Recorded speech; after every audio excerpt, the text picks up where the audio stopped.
Ngayong alam mo na kung paano magbasa at magsulat sa baybayin, hasahin pa natin ito.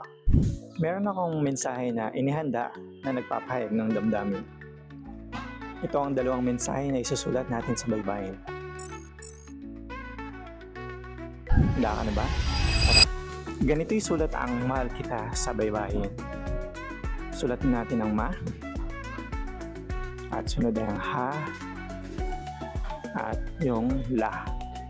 Dahil hindi naman natin kailangan ang patinig na a sa la, lalagyan natin ito ng krus kudlit. Sunod naman ay kita. Ito ang ki, kudlit sa taas, at ta. Yan. Ito naman ang pagsulat para sa mensahe na lagi kitang iniisip. La, and itong gi, may kudlit sa taas. Ki, tang, yung ka nilagyan natin ng kudlit sa taas para ang basa ay ki, tapos ta, at ang baybay ng nga na may pamatay tinig, tapos iniisip.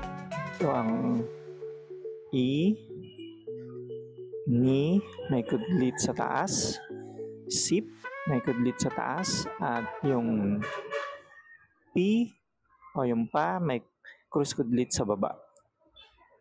Tandaan, gamitin ng kudlit upang baguhin ang tunog ng ating baybayin. At kung gusto mo tanggalin ang tunog ng patinig, gamitin ang krus kudlit.